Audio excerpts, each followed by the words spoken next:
everybody, to Unknown Philosophers Live again, Saturday edition. This is going to be episode number 11. We have Dr. Brother Ted Cross with us this morning. Before I introduce our guest co-host, I would like to say happy birthday to one of our guests, Douglas. I believe Ted had a birthday. And somebody else in there, I believe, had a birthday as well. Jason. Jason had a birthday. Jason yesterday. Yeah. 55. 55. Oh my God. All right. So happy birthday, you guys. So I would like to introduce our special co-host, Brother Jacob Twer. Cosmo is out today doing media for his restaurant, so we're happy with that. Brother Jacob, how are you doing this morning? Doing great. Thanks for having me do this with you. Oh, my pleasure. Thank you for signing in, and always love hanging out with you. Same, brother. Well, we're excited. We got a like you said, Dr. Brother with us today. That's going to do a pretty cool presentation. Real quick, I'll give an intro on Dr. Brother Ted Cross, who's done a few presentations around some lodges in Arizona, and they've pretty much all been the best scholarly presentations I've ever seen. So I'm really excited for this one as well. But Dr. Brother Ted Cross, he's a Master Mason, affiliate with Arizona number 2, right? Yeah. Is that right, Ted? As well as Hiram Lodge number 81, it looks like, in Philadelphia. He's a past master of the Research Lodge here in Phoenix, Arizona, Research Lodge number 1, and is a member of the Pennsylvania Academy of Masonic Knowledge. Ted holds a bachelor's degree from BYU and an MA from Arizona State. And then looks like you got your doctorate at University of Pennsylvania. Looks like you've been to every school possible. I've been to a lot of schools. That way my team and works it and now works at one. Yeah. That's so looks like postgraduate certificate from, is it the Wharton School of Business? Is that how you pronounce that? Yeah. The Wharton School of Business. Looks like Cross is interested in intersection of religion, masonry, ancient esoteric knowledge. Dr. Cross and his wife Stephanie have taught religion classes at ASU and the LDS Institute for Religion.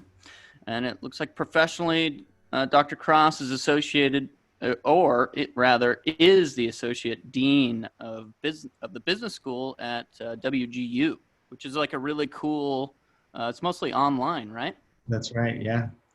Yeah, we have about 42,000 students that we serve as a nonprofit online business school. Cool. Yeah, I've looked into it. It looks awesome. Well, without further ado, Briggs, do you have anything else before we kick it off? No, just thank you for that great intro. I just want to welcome you, Brother Ted. You know, we kind of run around in the same circles here around Arizona, but have never really gotten together before. So really happy to learn from you this morning, and the floor is yours, my brother. Thanks so much. Let me share my screen with you all and get my presentation going. All right, we all set there? Looks wonderful. Perfect.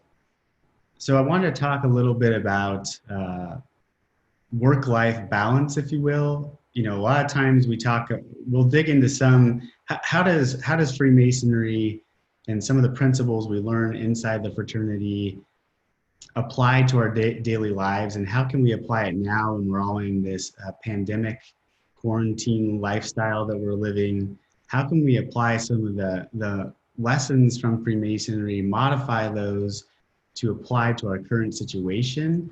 I think that it's interesting and important to remember that Freemasonry is more than just a fraternity of men. It really was meant to be and is hopefully a self-improvement club, if you will. Whether you want to take that on as an individual member of our organization, as someone who would like to improve spiritually, sure, that can be one aspect. Others might just look to the fraternity as a social network beyond our digital social networks, a face-to-face, in-person social network, which is now turned digital, which is interesting. Or even if you want to use this as a practical application to improving yourself from a psychological standpoint. So how can we use some of the principles we find in here? And of course, these principles are often thought of as ancient principles, which they are, but they're repackaged in a packaging of enlightenment philosophy, if you will. And so, yes, we know that Freemasonry started officially in England in 1717, but there's many ideas that Masonry is adopting, co-opting, repackaging, and putting into a new system that helps people learn new lessons. And that's what's interesting about the entirety of Freemasonry. We all know this quote here, that Freemasonry is a system of morality veiled in allegory, illustrated by symbols. So there's some underlying morality of the way that you should live your life, a life philosophy, if you will. And it's veiled in a story form or told through symbols that can be interpreted in many ways. One, of course, to sort of shield those uninitiated from not being able to understand what these lessons are. But second, and probably more importantly, that we each might interpret them in different ways and apply them to our own lives. The more prescriptive you get in a system like Freemasonry, the less freedom there is for people to interpret those systems in through their own worldviews. And that's what's so great about Masonry in general, is it allows lots of people from lots of different backgrounds to look at the same stories, the same symbols, the same allegories, and say, this is what I think it means for me, right? Or from my worldview. But what is that basic allegory? Of course, it's the story of building Solomon's temple, which we often apply to ourselves. This idea of building our own temple and taking the principles we learn through a degree system, which we'll talk about briefly in a second, to make ourselves into a more perfect temple, a more perfect person. We're never able to achieve perfection, of course, but we're able to self-improve, just as if we were building a building. The ceremonies or rituals that we go through, and this is just for a little bit of background before we delve in. There's 3 main degrees in the Blue Lodge, or where we start, obviously. First degree called Entered Apprentice, second degree Fellowcraft, and third degree Master Mason.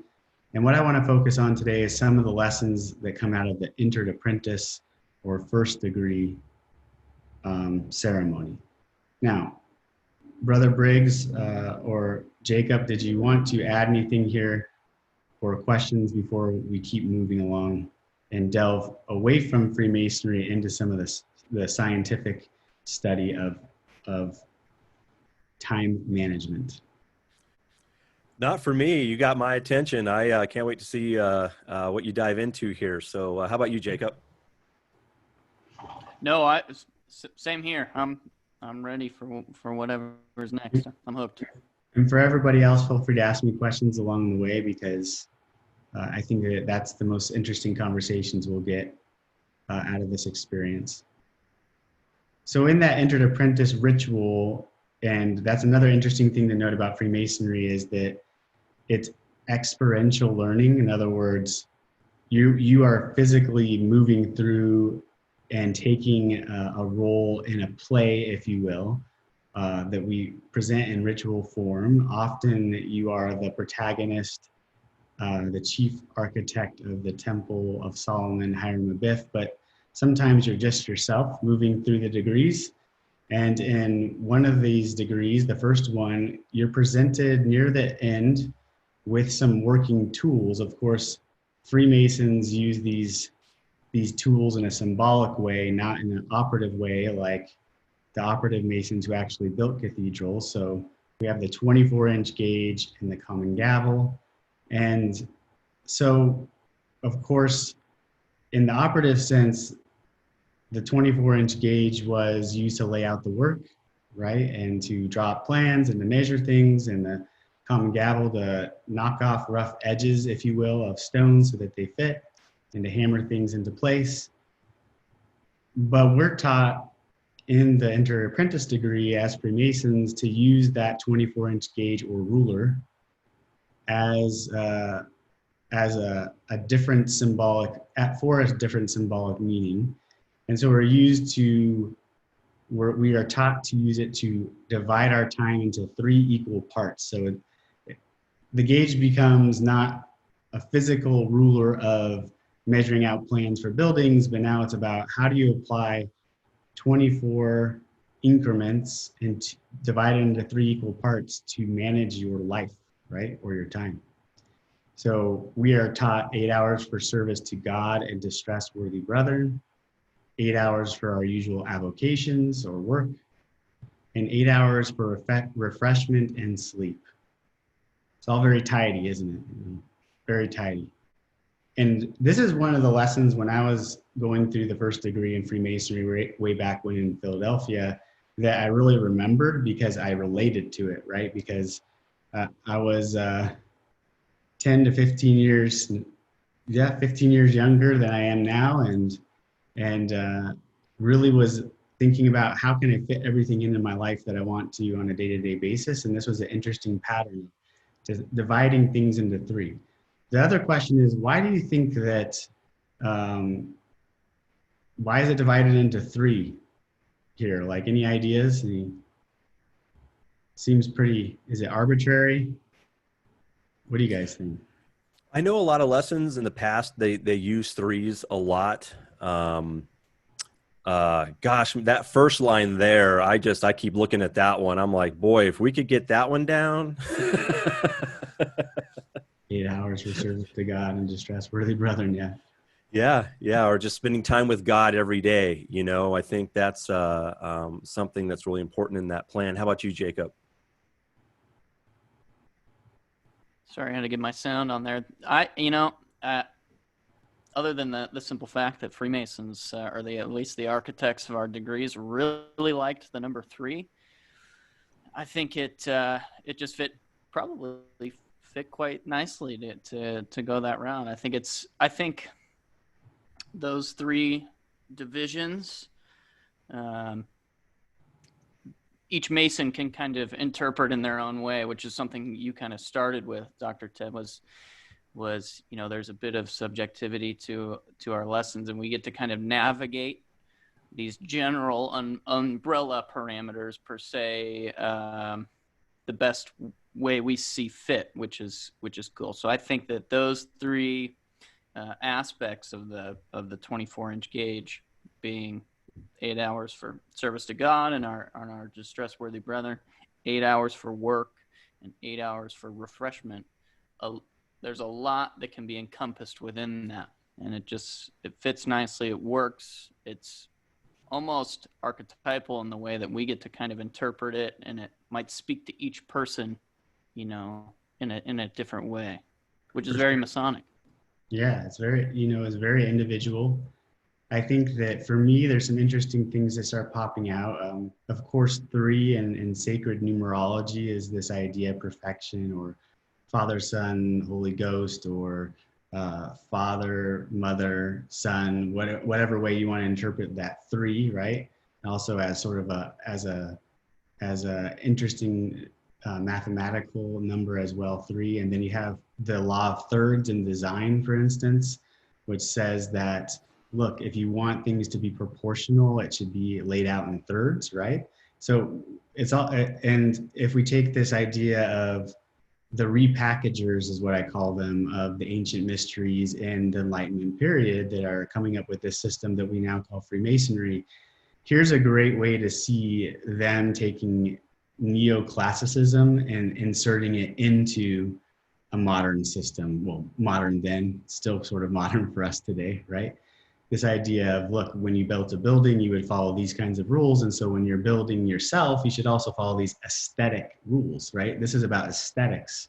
This is about how do things work together in harmony, not just how do they superficially look from the outside, but how do they work together to make a very robust, strong building, right? And how does that also work on a spiritual level? If we're doing a little bit of hermeneutics here and interpreting this text, which is very small, we're looking at the layers down and down and down until we get to an application. My opinion would be the the last level inside of that interpretation. But it also, you see here that there's some presuppositions in this statement. One is that there's 24 hours in the day. Okay, we kind of can agree on that. Now, if you really start thinking about it, though, that's just sort of an arbitrary number that we've assigned to how many increments we will go by in the day. Yes, there's a logical and scientific reason for it, but okay, so we're agreeing that there's something called a day that's 24 hours that includes roughly half light and roughly half darkness. Okay, let that settle in a little bit. And then we are presupposing that from a sociological standpoint, our lives can be divided into at least 3 parts. So here you have service to gods. Is that, we could see that maybe as a spiritual aspect, a spiritual domain, if you will. There's 8 hours for work. So you got to work. There's the very physical, in the world, the worldly, and then 8 hours for refreshment and sleep. You have to sleep. What's interesting is when we sleep, it's like we're there, but we're not. We're entering a new state of consciousness, right? So there's these different levels and different kind of aspects of our lives that I think is very interesting, that this teaching is presupposing that there's distinctions between different domains of our lives. And that's, maybe it's a little bit Platonic, I'm not sure. You know, maybe there's a little bit of body, mind, and spirit integrated into here. Maybe there's a little bit of that neoclassicism coming back. And of course, what we're seeing is let's let the scientific revolution, which previously just influenced the Enlightenment philosophers heavily, let's use a scientific or objective way to measure our time and use scientific tools like a ruler, right? Some measurement tool to measure how we're going to live. Comments on some of those thoughts. Go ahead, Jason. Yeah, kind of. Well, if you want comments about that thought, let's go to somebody else. But I have a sort of fresh idea about what these things represent. Please. A new idea. I'm just sitting here looking at them, and I see over and over and over again in the ritual, in the lodge, representations of the 3 pedestals. And if you look at those from top to bottom, worshipful master, senior warden, junior warden, could those be representations of those offices? Sure. I think that's a great way to look at it.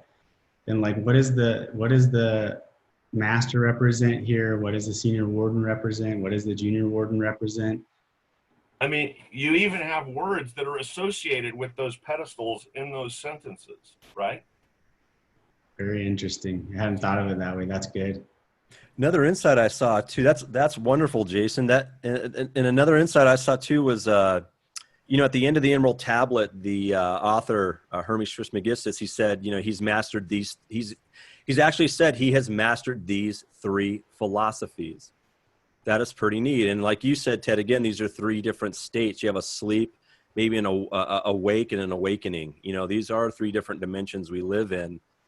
Wow, this is so cool. Thank you. What an interesting progression from the bottom to the top, right? Of that, like you're saying. Absolutely. Like darkness to light, if you will, lower consciousness to higher consciousness, moving up the ladder, whichever ladder you choose to insert there. There's all different things. It's all there. Yeah. Now, what I want to get into next is that, let me ask a question. If we're using this model, separating our day into 3 distinct 8-hour parts, how's that working for y'all now in modern times? For me, it's much easier to do, which is kind of strange. Yeah. Anybody else? I think it's for me. This is a question I guess for anyone to include you, Brother Ted, but where does the creative facet or like your artistic kind of aspect of your life fit into this? Because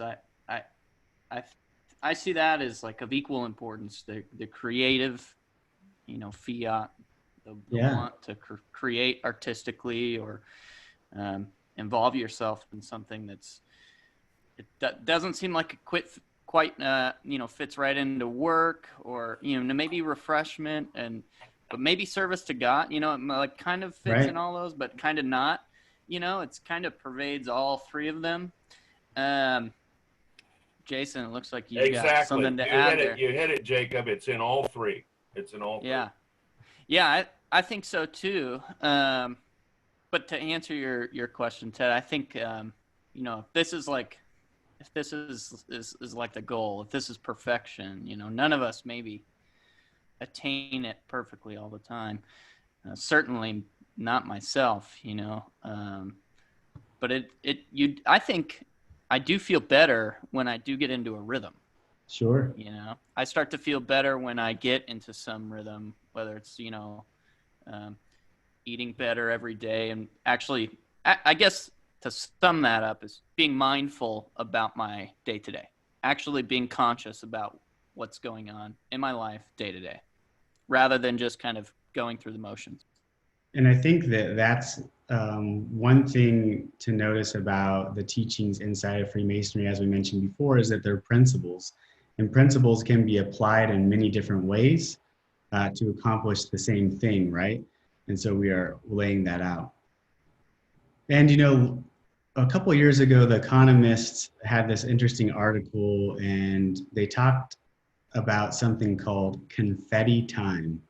So they're doing a survey of modern workers, and they found that actually modern workers today have more free time, and this may be different now that we're in the pandemic. Modern workers have more free time now than they did 50 years ago. However, on surveys, people today feel like they have less time than people 50 years ago. So there's a disconnect. We actually have more free time. However, we feel like we don't have as much free time as 50 years ago. And these researchers were wanting to know, why is there a disconnect between this? And one of the reasons they figured it out is that we have more time, free time now, but it's in tiny chunks. So you might have, an hour in between X and Y activity, and then you run to this other thing, and then you go do some work on your phone for a bit, and then, right? So this idea that our time is shredded up into tiny bits, or what they called confetti time. And what they found is that people are less satisfied with their lives when they have this confetti time aspect rather than large blocks of things. This is why you're seeing things like clubs or fraternities or sports like golf that take a long time, things that are disappearing because our current world we live in is so jam-packed full of things, and there's not a very distinct separation from one life domain to the next, right? There just isn't. Your phone is always there with the email on and the text and the Teams or the Slack, giving you questions and all that stuff. So the question is, how do we apply that lesson of the gauge into our modern situation and into our future situations? And I kind of want to suggest a few things. And the first thing that I'd like to start with is that when we live in this confetti time environment, it's really important, to Jacob's comment, that we find personal meaning in many ways and in many aspects of our lives. There was a study a couple of years ago about zookeepers, and that's why I have this up on the screen here. There's a couple of researchers named Thompson and Bunderson, and they had a very curious problem to solve. They noticed that there were lots of applicants for zookeeper jobs, but there's very few openings. So it had a lot of people want the job, but there's not very many openings at all for this job. And the reason they were curious is because the working conditions aren't great. The pay isn't very good at all. And yet there's a lot of people who want it. And why is that? So they started studying zookeepers qualitatively to see what compels people to want to be zookeepers. And what they found out was that in general, zookeepers viewed their work not as a job, not as a career, but as a calling. And Thompson and Bunderson sort of summarize here what they believe calling is. It's that place in the world of productive work that you feel like you were created for, designed, or destined to feel by virtue of some higher power, that your talents and your opportunities have aligned, right? And so when we look into, coming out of the business school disciplines that I look at in leadership that my doctorate's in, what I often look at is meaningful work, because we spend so much time at work. It's important for us to understand how people find meaning and why they're engaged in certain activities at work. And one of the reasons is if someone frames their work in sort of this higher power driven idea of calling, rather than it's a job to earn a paycheck. So the motivation behind it becomes, no, I'm not just a zookeeper. I feel like I was made for this job to help animals, to make sure the public understands about animals, etc. And so this becomes a calling for these people. And I think that if we can find our calling, that can help us with some of this aspect of aligning our lives in a way that becomes not only more productive, but we can plan our lives in a way that also becomes more satisfying for us personally. And we all know people that have callings for their jobs, right? Like maybe your friend, she's a firefighter, or he's a doctor, right? Or like, but what about the rest of us? There's a few jobs that you can say, oh, those are really purposeful and meaningful, but what about the rest of us, And the answer is that we have to stop thinking about the job or work domain that we saw in that 24-inch gauge example at the beginning as a job centric, and we need to switch to purpose centric. And this is largely a mindset. Now, it's prevalent here in the US because what's the first thing someone asks you when you're at a dinner party in the US? What did you have for lunch? No, I'm just kidding. What did you have for lunch? Of course. What do you do for a living? Yes.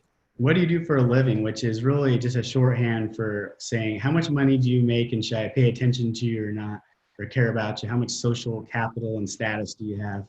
Are you worth my time? Which is really quite sad, right? Like if you look in the left-hand side of this, the slide, this is just meant to be like an Italian street. But if you go to other countries, particularly in Europe, and you meet someone, they don't ask you, what do you do for a living? They ask you, where are you from? Where's your family from? They'll tell you where their family's from, how long they've lived in that neighborhood, right? They'll tell you a bunch of other stuff. So the American identity, if you will, psychologically, is tied up almost solely in our work function. Think about that for a second. It's not about where did you come from, who are your parents, what religious practices, who are you? No, it's about what's your productive capacity, right? And what's your utility in our society that then gives you a function of status. Now, there's a huge risk to tying our identity just to our work world. Well, why? Because what if you get fired, the economy tanks, or you need to change jobs? Some bad stuff can happen to you if your entire identity is tied up into the world of work. So what I'd like to propose is that our calling or purpose should not be job specific. And this goes to another lesson in Freemasonry that I have not yet achieved, of what is your finding the lost word, right? What is the lost word? Well, there's lots of things. Is it the name of God? Sure. Is it your own personal purpose and motto? Maybe, right? What is your own life essence? So let's not think of our calling or purpose as job specific, because that's real risky. It's like betting on a single stock instead of spreading things out throughout your life domains. And that brings me to a couple other interesting things. There's a couple times in general in modern societies when you're most likely to die, and that is right after you're born because of infant mortality, and right after you retire.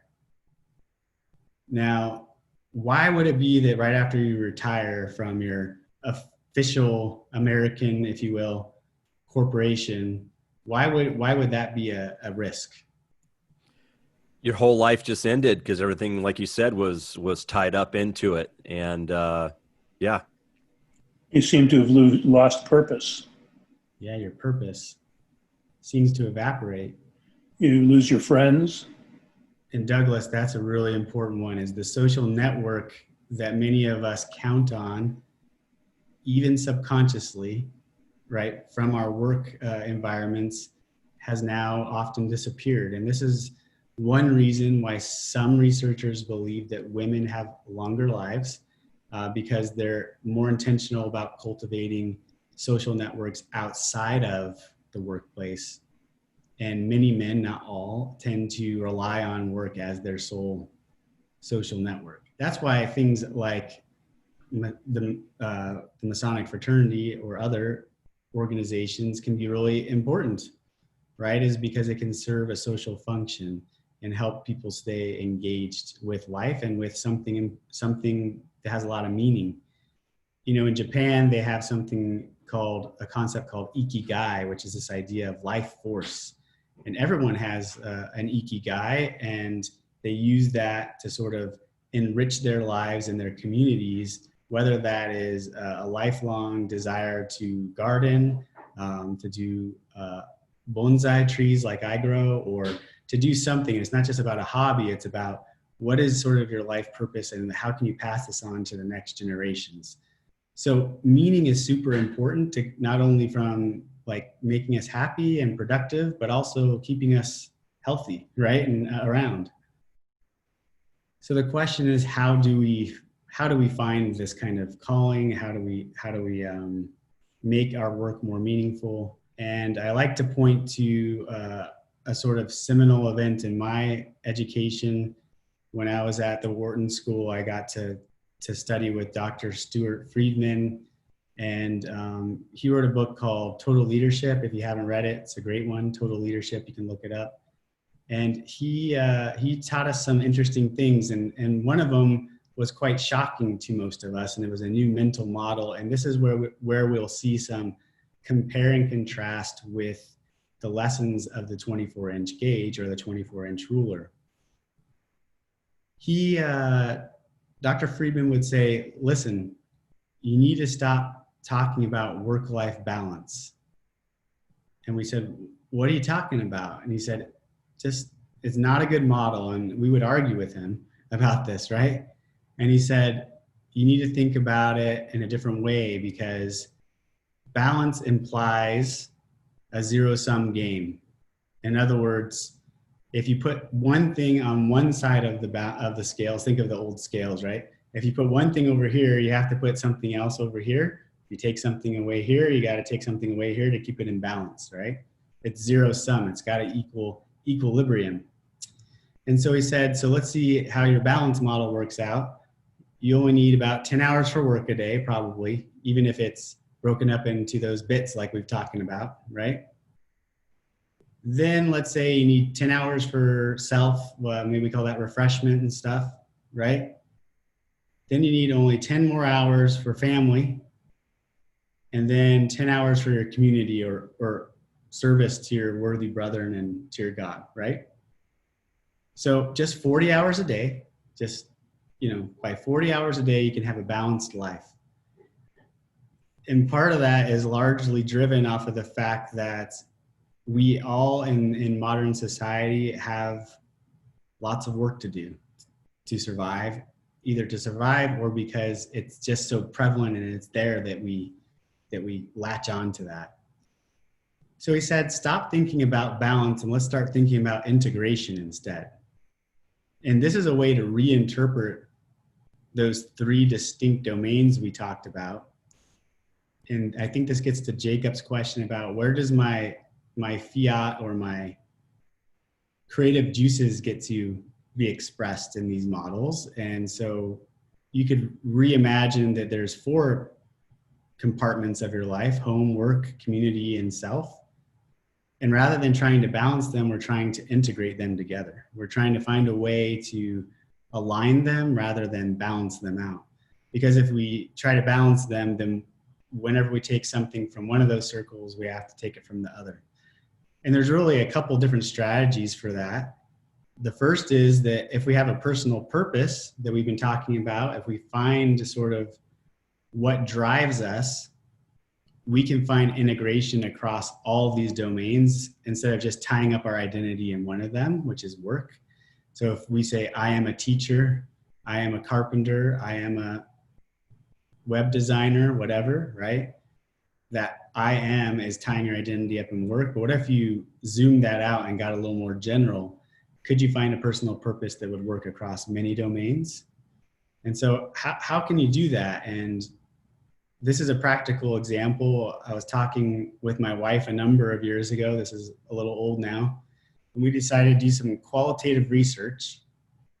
And so I developed this system to help people find their own personal purpose or their transcendent purpose that goes across all these life domains. And so at the top, and we can send out this, there's a worksheet, we can post it or something later if we want to, but I just want to get the general idea here. Let's just imagine that there's these 4 domains: self, family, community, and work, right? And then you have different stakeholders at the top in each of those areas, okay? Then you have a dichotomous exercise: things I like to do or love and things I hate to do in each of those domains. So you go through this exercise and you first say, okay, who are my stakeholders that I'm gonna need to go validate the below with later? And I'm gonna list out the things I love to do and hate to do in each of these domains. And then I'm gonna start looking for themes by doing some thematic analysis and coding and see what things are sticking out to me that I can kind of find some commonalities with. And so for my wife, she's starting to see that she likes entertaining and helping people, but she doesn't like letting people down or some of the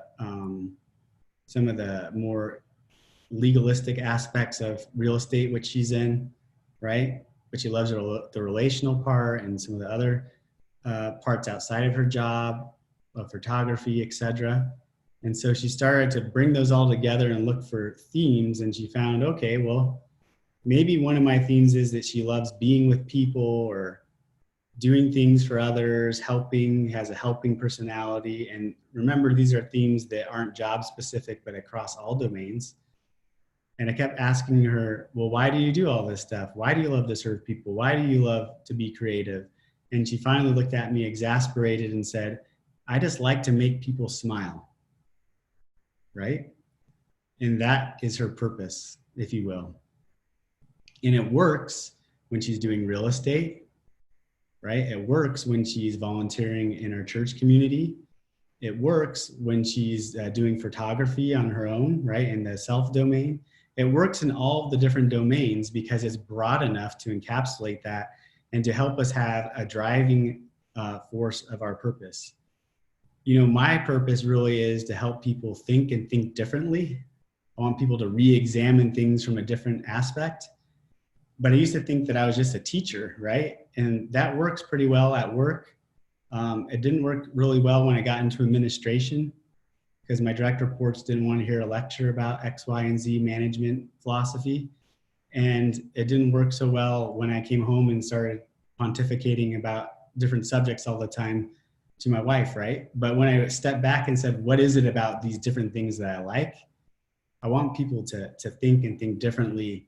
And I also am very concerned with this idea of aesthetics, not just from the way things look, but the way things work together in harmony, right?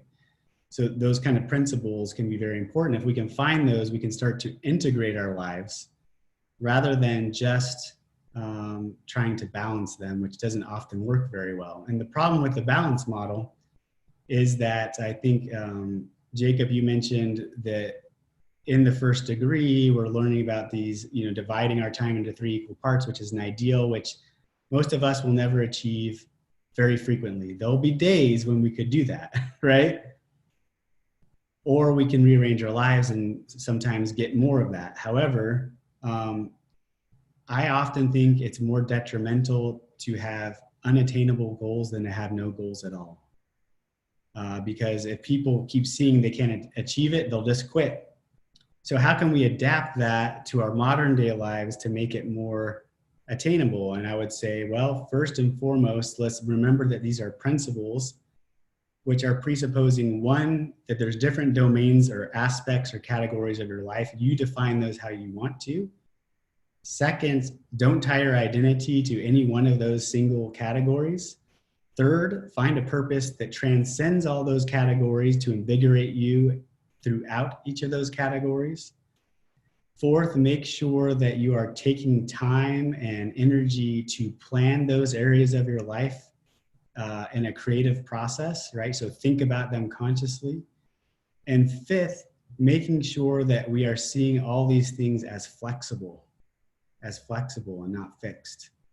There is no, like I said, hard and fast boundaries between work life and family life anymore, like there used to be.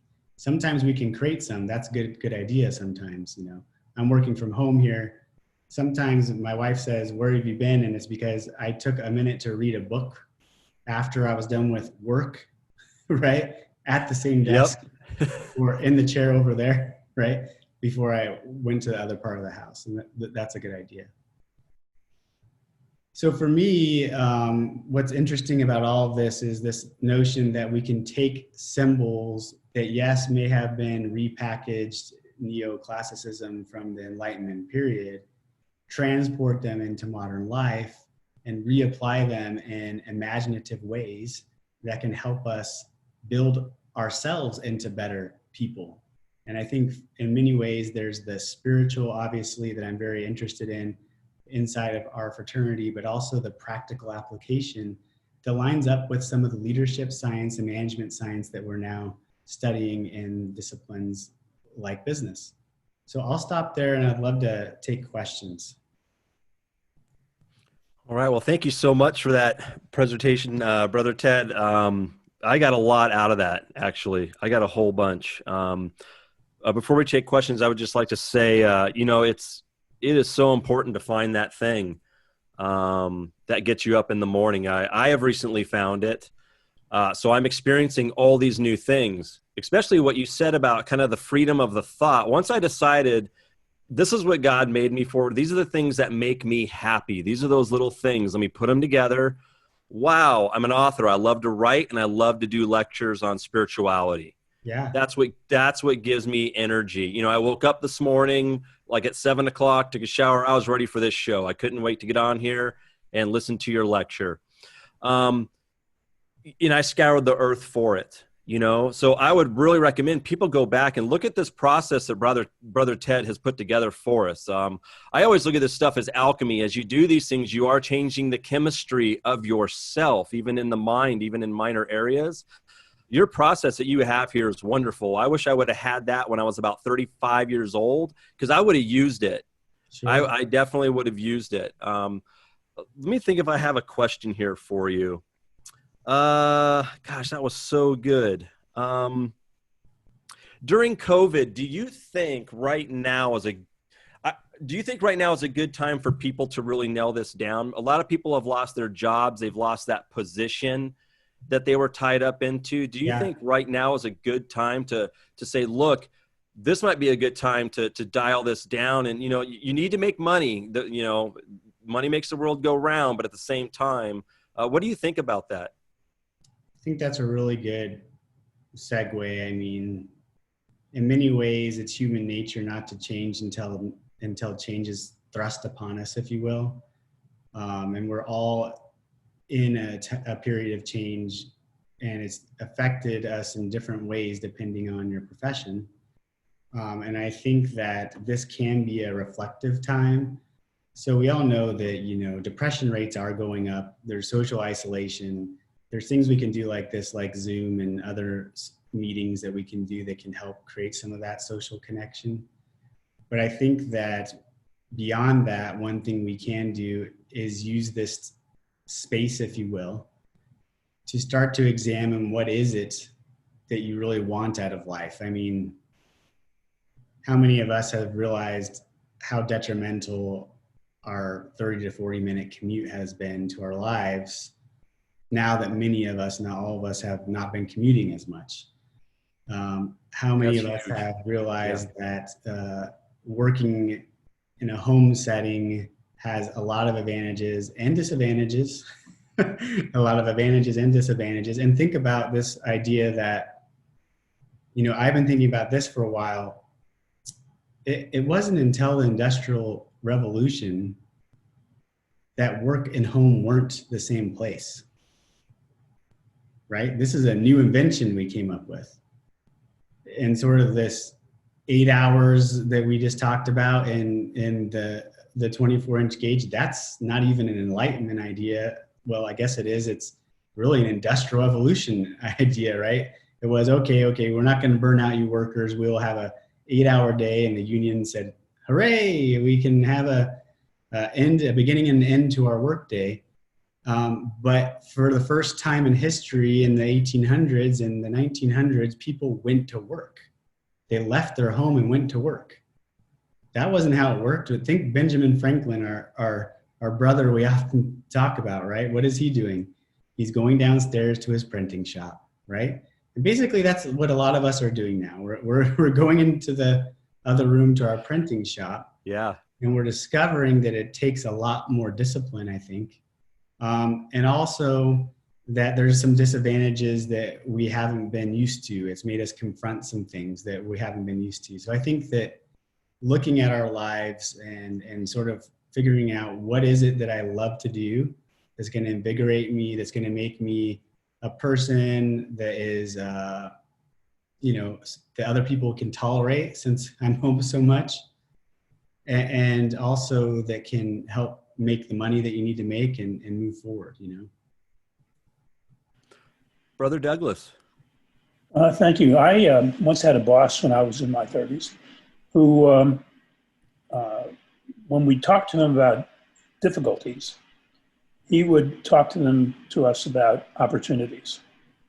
And I, for one, since I approached from that point on in my life, I approached all my challenges as opportunities and really lived my life like that. So when COVID came, I just said, okay, what opportunities is this going to give me that I didn't have before? And Briggs, I never would have met you, or it would have been unlikely. Jason, same way. Very true. And the opportunity, and this is just by way of example, because there's probably hundreds and hundreds of people who I've gotten to know over the last 3-4 months. I had walked away from, I'd moved here from New York, as you know, and I had maintained a dual membership in my lodge in New York, just as a way of supporting the lodge. But after a couple months, I called the lodge up and I called the master up and I said, you know, would you like me to continue in my role that I'd given up, which was education committee chairman? He said, yeah, we've never been able to find anybody to fulfill it. So I'm now again the education committee chairman of Publicity Lodge, and I'm running a full board because I said we're all equal in the Zoom, you know, in the great land of Zoom, we are all equal brothers. Yeah. And so I think the second part of this is the educational aspect. I think education has always been the runt pup in the litter. And it's always, when you had 10 minutes to make a presentation on education, as the meeting wore on, you were given a signal that, with a 5 and like only 5 minutes. And then you were lucky if you got 5 minutes. And then the next week, the next meeting of the month was the deputy district grandmaster had to visit. And then the grandmaster had to visit too. So suddenly education was this kind of, well, it was there and everybody wanted it and everybody said we needed it and we really wanted to do it, but there was never any time for it. Right. Now, look at what we've got. We've got all kinds of educational programs going on in Masonry all over the country. People coming into some program, coming into some meetings from all over the world to participate in American Masonry. And I just think this is an opportunity that will actually build what will be the new Masonry, the new American Masonry. And it's going to, and then that will, people like Ted will have a role in that and kind of going through the ideas he's been going through, but to a much broader audience than if he just went from lodge to lodge here and there. Sorry it took so much time, but I just feel pretty fervently about this stuff. That was wonderful, and you're so right. Here in Arizona, we're so blessed. We have Brother Ted, we have Brother Jamie, and we have Brother Jacob, and on the East Coast, you guys have the Refracted Light guys, that we've all met and have really enjoyed hanging out with. And here now, we're able to hang out with Brother Ted, and in about a week, 2,000 more people are going to be able to watch this and get this process. So I agree with you, Brother Douglas. How about you guys? How about you, Brother Ted? What I think is really interesting is that, I've moved to Salt Lake City in the last year and a half actually now, and still participating with folks in Arizona and now, folks from Salt Lake and other places as well. Is not to say that, once we have a vaccine or other protocols to help us, that face-to-face isn't important. Now, I'm the online education guy, for my profession. So I do think that a lot of this stuff can be done effectively, to Brother Douglas's point, virtually, and that you can then make the in-person stuff more meaningful, right? I like to call it's a very much a hybrid approach I think we should be taking from here on out, where we do a lot of stuff online and then we have really meaningful in-person experiences in a punctuated way that are less often than the online component, just from a convenience standpoint and from a let's get people really excited rather than it becoming perfunctory, right? What if we held the business meetings online? And then we did the really powerful ceremonial ritual and some of the educational stuff in person and some of the educational stuff online, right? I think the numbers would rise drastically. I saw the numbers 2 years ago and was basically told that my son's generation might be the last because it had dropped. But, all of us have seen it grow the past couple of years. And, man, I agree with you 100%. How about you, Jacob? Well, I'll tell you, to everyone's point in this, starting with what Brother Douglas was saying, we at Ascension Lodge are already discussing, post-COVID, just Zooming still, on the whole, to kind of loop back to the beginning point. And I'm sorry, I'm talking this way because my mic's over here, but, with time management being the big thing that we're talking about, and confetti time, I love that because this ties right in. We can save the commute. We can save the time trying to park. We can save all that. We're all, especially at Ascension Lodge downtown, in the middle of the Metroplex here. The members of our lodge come from all over the valley. We've got guys that come from Tucson. We've got Worshipful Brother Harley now. It's coming down from Sedona. I'm all the way out in the East Valley. We got brothers way out in the West Valley. So it just makes we were kicking ourselves. We're like, what? Why isn't this what we were already doing? It's almost been this renaissance, with Tria Prima. Yes. Jamie and Pat and I were like, wow, this just worked out because we had this thought of doing something for a long time. And then it was just kind of the catalyst to a cool project that now has been something that a lot of cool people have contributed to, just like Unknown Philosophers. I think it's really been a cool renaissance.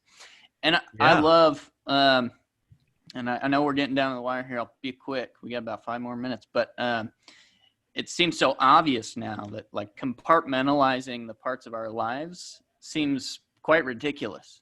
Yes. But integrating them seems like kicking myself again. I'm like, oh man, that's so obvious. I've always seen like the different aspects of my life as lenses with which my kind of personal philosophies can shine through. So work and all that stuff, like the stuff I've learned in masonry, I try to apply through those aspects of my life, right? But I've never really thought of the reverse. Like how does what I've learned at work apply into masonry or into my personal life? I've never really, taken it back the other way, which is now something I'm excited to kind of try to, that I guess you could say that kind of integral process rather than just the light shining through, from one way to, the different aspects of my life.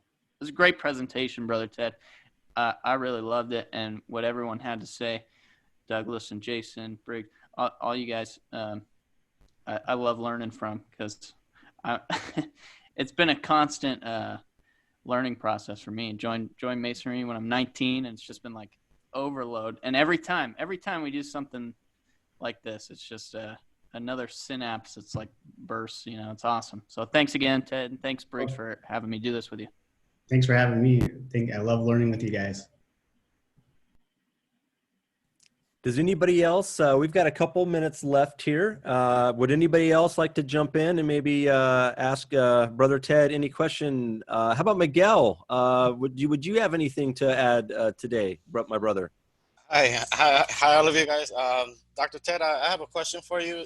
So I've been working on this, trying to manage my time for a few years now, and I like to think that I've been failing at it, and sometimes I give up on it, just because I go down to the very hour of things, and maybe that's what you're referring to, the confetti time, and I'm trying to plan my days like every hour, but most of the time it doesn't work out to go that way, and so then I just like I give up on it, and then so I just tell myself, just go, just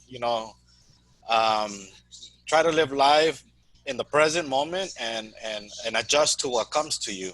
Yeah. But how would you advise dealing with the uncertainties that the day brings sometimes? It's a really good question, Miguel. Like, no plan survives its collision with reality, right? No plan survives its collision with reality. So I think that you're doing a good job by being flexible, for sure. That's really important. Another thing that could work is thinking about managing your energy rather than your time. So yes, you have certain appointments you got to make throughout the day, but write down for a couple of days how your energy level is before and after those activities, and see how you can manage your energy. So that we have 2 finite things in the day, of course, is time, which we often try to micromanage, and we have energy. But if we can think to ourselves, like for instance, I love doing these kinds of webinars and talks and stuff, but I'm actually an introverted personality that's learned how to be extroverted because of my profession, right? And because American culture says if you want to rise in the ranks, you got to be some sort of extrovert, which is a bad thing actually. But for me, like after I do an activity like this, it's energizing, but then if I did 2 more of these, like in the next 3 days, it's too much. You know what I mean? And I'll just be burnt out because I need my introverted time to retreat, to think on my own, to be by myself, to have my alone time, if you will. That's what my wife calls it. Do you need your alone time, right? To recharge, because I'm an introvert. And so you might think about, okay, I have these different things I have to do in the day. How is it affecting my energy levels, and how am I going to recoup energy in between those? Whatever way that is. For other extroverts, it might be that you have to go and have a Zoom call with some people to get some energy back, but for introverted people, they need to go sit in a room and shake for a few minutes after having all the stimulus from a lot of people. And so how can you manage your energy rather than just your time? And that might be a new way to think about things, and notice rather that you're not hitting, when you feel sad that you're not hitting your categories of time management, can you think of it as, how am I managing my energy and my mood and stuff throughout the day, and how is that working instead? Brother Miguel, thank you so much for that question. And Brother Ted, that answer is going to help a lot of people that watch this. So thank you guys. That was wonderful. We're at the top of our hour. I want to thank everybody for joining us today. I want to thank our guests live here, also on Facebook Live. Now, this video will disappear from the Facebook page, and then in about 24 hours, I'll have the studio cut up so you can go back and watch it over again.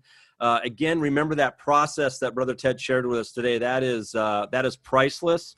I also want to leave you with a word. Words are so important that Brother Ted gave us today. Confetti time. That was a little realization for me. I can use that every day now when I'm checking my phone and I'm bouncing it around and I'm wondering why. Where's this anxiety coming from? Confetti time. Stop. That's so powerful. That's a great word. As always, I always say I want to thank our co-host and our special guest today, Brother Jacob. Next time Cosmo isn't here, I'm going to definitely give you a ring and get you back on. Thank you so much for participating today. It was wonderful. Yeah, it was great. Real quick, where can Brother Ted share that worksheet for us? Yes, or anything else, Brother Ted, your school or any books that you've written. Yeah, of course, please check out Western Governors University, but also I'll be glad to send over that worksheet to you, Brother Briggs, and we can post it on your forum. You can reach me also at Ted, T-E-D, at thecrossacademy.org, and I'll also give you that info that we can pop out to everyone. Wonderful. So again, thank you very much, Brother Ted. What we're going to do here, as always, we ask for some words of wisdom, always from our guests, to help us get through the week and the weeks to come. After you give us those words, I'm going to hit in here, guys. Best wishes, everybody. Have a wonderful week, and we're going to leave it to Dr. Brother Ted. Thank you again very much, my brother. Thank you all. I think I'd just like to end with a quote from my favorite mid-century furniture designer, Charles Eames. He says, "Everything connects eventually." Everything connects eventually. And so we need to be careful about trying to compartmentalize our lives too much and find integration, because one way or another, everything's going to bleed together and connect. And we can use that as a leverage point or as something that hurts us. Thanks so much.